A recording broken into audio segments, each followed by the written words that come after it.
Good morning student. आज हम geography का सेकंड लेसन शुरू कर रहे हैं जिसका नाम है वन और वन्य जीव संसाधन। वन और वन्य जीव संसाधन, इस लेसन का हम यहाँ पर अध्ययन करेंगे और उसके बारे में जानेंगे। इस ग्रह पर हम सूक्ष्म जीवाणु और बैक्टीरिया, किस ग्रह पर, इस ग्रह मतलब पृथ्वी पर हम सूक्ष्म जीवाणु और बैक्टीरिया, इनके जो छोटे से छोटे जीवाणु हैं जिसको सूक्ष्म जीवाणु कहा जाता है, और बैक्टीरिया जोंक से लेकर वट वृक्ष, हाथी, ब्लू व्हेल तक करोड़ों दूसरे जीवधारियों के साथ रहते हैं। यह पूरी आवासीय परिस्थिति स्थल जिस पर हम रहते हैं अत्यधिक जैव विविधताओं से भरा हुआ है। किससे भरा हुआ है? जैव विविधताओं से भरा हुआ है। मानव और दूसरे प्राणी, दूसरे जीवधारी इस जटिल परिस्थिति तंत्र का निर्माण करते हैं। कौन से करते हैं भाई? मानव और दूसरे जीवधारी इस एक जटिल परिस्थिति का निर्माण करते हैं जिसका हम मात्र एक हिस्सा है और अपने अस्तित्व के लिए इसके विभिन्न तत्वों पर निर्भर करते हैं। उदाहरण के लिए वायु जिसे हम सांस लेते हैं, जल जिसे हम पीते हैं, मृदा जो अनाज पैदा करती है जिसके बिना हम जीवित नहीं रह सकते, पौधे, पशु और सूक्ष्म जीव इनका पुनः सृजन करते हैं। वन पारिस्थितिकी तंत्र में महत्वपूर्ण भूमिका निभाते हैं क्योंकि ये प्राथमिक उत्पादक हैं जिन पर दूसरे सभी जीव निर्भर करते हैं। यहाँ से 3 नंबर में क्वेश्चन आता है कि मानव पारिस्थितिकी तंत्र का निर्माण कैसे करता है, अन्य जीवों के साथ मिलकर कैसे पारिस्थितिकी तंत्र का निर्माण करता है। ये 3 नंबर का जो क्वेश्चन है यहाँ पर रहता है और उसका आंसर ये ऊपर दिया गया है। ये सारा का सारा जो इसका आंसर है,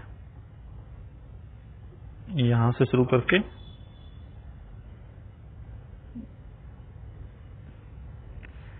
ये सारा का सारा इस क्वेश्चन का आंसर है। तो इस प्रकार मानो क्या है? पारिस्थितिकी तंत्र का निर्माण करता है। ये सारा का सारा इसका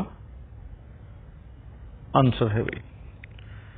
उसके बाद आता है वन्य जीवन और कृषि फसल उपजातियों में अत्यधिक जैव विविधताएं पाई जाती हैं। यह आकार और कार्य, ये इसकी एक स्टेटमेंट दी गई है, विभिन्न परंतु अंतर निर्भरता से जटिल जाल द्वारा एक तंत्र में गुथे। ये भी क्वेश्चन यहाँ पर दिया जा सकता है कि वन्य जीव और कृषि फसल उपजातियों में अत्यधिक जैव विविधताएं पाई जाती हैं। यह आकार और कार्य में विभिन्न है परंतु अंत निर्भरताओं के जटिल जाल द्वारा एक दूसरे पर आत्मनिर्भर है। उसके बाद हमारा जो नेक्स्ट टॉपिक शुरू होता है वो आता है भारत में वनस्पति जात और प्राणी जात की। भारत के अंदर वनस्पति जात कौन सी है और प्राणी जात कौन सी है? यदि आप आसपास नजर दौड़ाएंगे तो आप पाएंगे कि कुछ ऐसे प्राणी और पौधे जिनको आपके क्षेत्र में ही पाए जाते हैं कि अगर हम देखेंगे कुछ स्पेशल जो जानवर हैं या पेड़ पौधे हैं वो हमारे ही क्षेत्र में पाए जाते हैं। वास्तव में भारत जैव विविधता के संदर्भ में विश्व सबसे समृद्ध देशों में से एक है। क्या है भाई? जैव विविधता के संदर्भ में एक है। यहाँ विश्व की सारी जैव उपजातियों की 8% जनसंख्या लगभग 16 लाख पाई जाती है।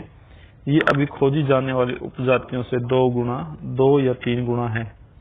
आप पहले ही भारत में पाए जाने वाले वनों और वन्यजीव संसाधनों के क्षेत्र और किस्म के बारे में पढ़ चुके हैं। तो यहाँ पर आ जाता है कि भारत में जैव विविधताओं, जो वन्य जीव विविधता है उनका वर्णन कीजिए। आपने सोचा होगा कि इन संसाधनों का आपके दौरान दैनिक जीवन में क्या महत्व है। ये विविध वनस्पति जात और प्राणी जात हमारे हर रोज के जीवन में इतने गूंथे हुए हैं कि हम इसकी कदर नहीं करते, परंतु पर्यावरण के प्रति हमारी असंवेदना के कारण पिछले कुछ समय में इन संसाधनों में भारी दबाव बढ़ा है। भारत में वन और वन्य जीवन का संरक्षण, कि भारत में जो वन है और वन्य जीवन का कैसे संरक्षण किया गया है। वन्य जीवन और वनों में तेज गति से हो रही ह्रास के कारण, ह्रास मतलब कमी के कारण, इनका संरक्षण बहुत आवश्यक हो गया है। परंतु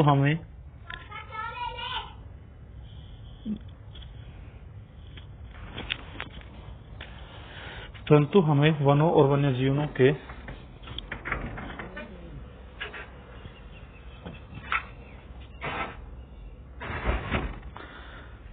परंतु हमें वन और वन्य जीवों का संरक्षण करना आवश्यक क्यों है? ये जानने के लिए हमें आगे अध्ययन करना होगा।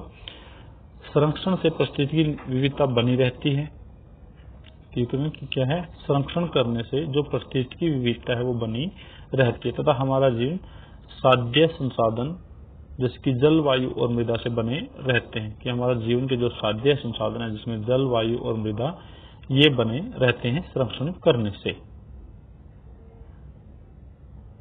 यह विभिन्न जातियों में बेहतर जनन के लिए वनस्पति और पशुओं में जीन्स विविधता को भी संरक्षित करता है। संरक्षण करना क्या करता है, विभिन्न प्रजातियों के अंदर बेहतर जनन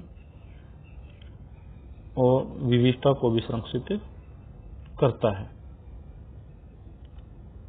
उदाहरण के तौर पर हम कृषि में अभी भी पारंपरिक फसलों पर निर्भर हैं। जलीय जीव विविधता मोटे तौर पर मछली पालन बनाए रखने पर निर्भर है।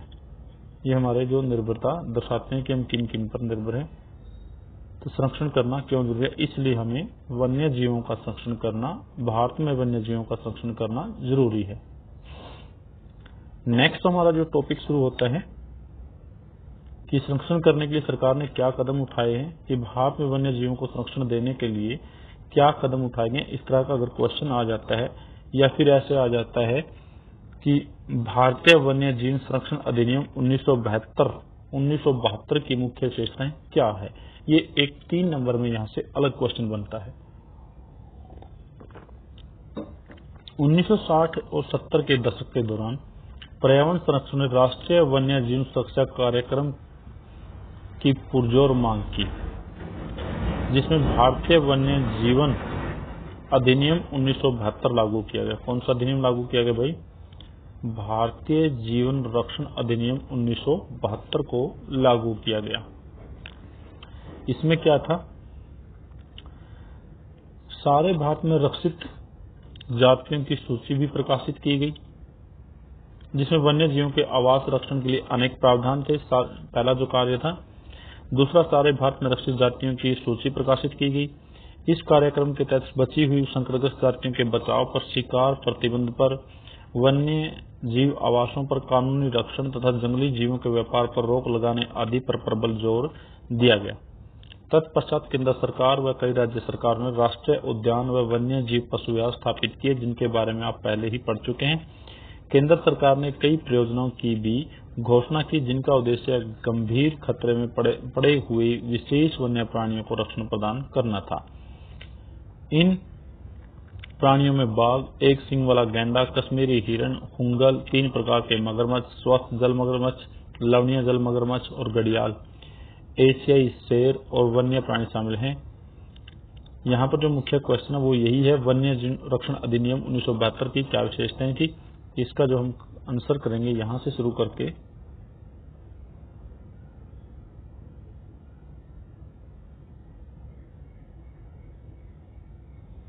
उसके बाद लास्ट तक इसको लेके चलेंगे। ये सारा का सारा आप इसमें लिख देंगे। अगर इससे संबंधित और भी कोई क्वेश्चन आता है तो वो यहां से आप अटेम्प्ट कर सकते हैं। कुछ समय पहले भारतीय हाथी, काला हिरण, चिंकारा, भारतीय गोडवान और हिम तेंदुआ आदि के शिकार और व्यापार पर संपूर्ण अथवा आंशिक प्रतिबंध लगाकर कानून रक्षण दिया गया है।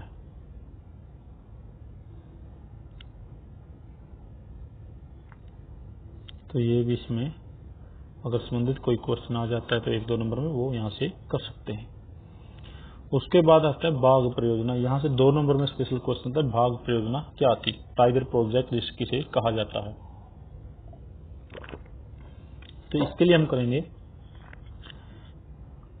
यहां से इसका आंसर हम करेंगे वन्य जीव संरक्षण में बाघ परियोजना। बाघ एक महत्वपूर्ण जंगली जाति है। 1973 में अधिकारियों ने पाया कि देश में 20वीं शताब्दी के आरंभ में बाघों की संख्या अनुमानित संख्या 55,000 से घटकर मात्र 1827 रह गई है। बाघों को मारकर उनका व्यापार के लिए चोरी करना, आवासीय स्थलों का सिकुड़ना, भोजन के लिए आवश्यक जंगली उपजातियों की संख्या कम होना और जनसंख्या में वृद्धि बाघों की घटती संख्या के मुख्य कारण है। अगर 2 नंबर में क्वेश्चन आ जाता है कि बाघों की संख्या के घटने के क्या कारण है, तो इसको हम यहाँ से आंसर इसका कर देंगे, जो ये नीचे के जो हमारे पॉइंट आते हैं ये मुख्य कारण तक, ये हम इसका आंसर कर देंगे। क्योंकि भारत और नेपाल दुनिया के 2/3 भागों की आवश्यक उपलब्ध कराते हैं, अतः ये देश के शिकार, चोरी और गैर कानूनी व्यापार करने वालों के मुख्य निशाने पर हैं। प्रोजेक्ट टाइगर, ये 2 नंबर का क्वेश्चन आता है। प्रोजेक्ट टाइगर क्या है? प्रोजेक्ट टाइगर, इसका आंसर क्या करेंगे हम? ये 2 नंबर में आता है यहां से क्वेश्चन। प्रोजेक्ट टाइगर क्या था?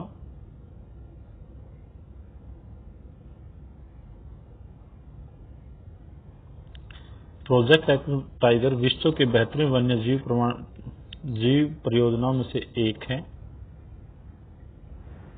और इसकी शुरुआत 1973 में हुई थी। बाघ संरक्षण मात्र एक संकटग्रस्त जाति को बचाने का प्रयास नहीं, अपितु इसका उद्देश्य बहुत बड़े आकार की जैव जाति को भी बचाना है। इसके तहत क्या किए गए थे भाई? प्रोजेक्ट टाइगर के तहत ये जो अभ्यारण्य स्थल हैं उनको इस उद्देश्य से बहुत बड़े की बचाना है। उत्तराखंड में कार्बेट राष्ट्रीय उद्यान, पश्चिम बंगाल में सुंदरवन राष्ट्रीय उद्यान, मध्य प्रदेश में बांधवगढ़ राष्ट्रीय उद्यान, राजस्थान में श्रेष्ठा वन्य जीव पशु विहार और असम में मानस बाघ रिजर्व और केरल में पेरियार बाघ रिजर्व भारत में बाघ संरक्षण परियोजना के उदाहरण हैं। ये उदाहरण है। और ये क्या है? ये आपके जो क्वेश्चन आता है मैप रिलेटेड जो क्वेश्चन आता है, तो उस मैप रिलेटेड क्वेश्चन भी यहां से पूछा जाता है। तो इसलिए हम इसको यहां और थोड़ा सा ध्यान से इसको करेंगे कि कौन कौन से बाघ संरक्षण परियोजना के उदाहरण हैं। तो ये मैप रिलेटेड क्वेश्चन भी यहां से आता है। एक नंबर का जो मैप है वो पूछ लिया जाता है। आजकल संरक्षण परियोजनाएं जैव विविधताओं पर केंद्रित होती हैं, न कि इनके विभिन्न घटकों पर। संरक्षण के विभिन्न तरीकों की गहनता से खोज की जा रही है।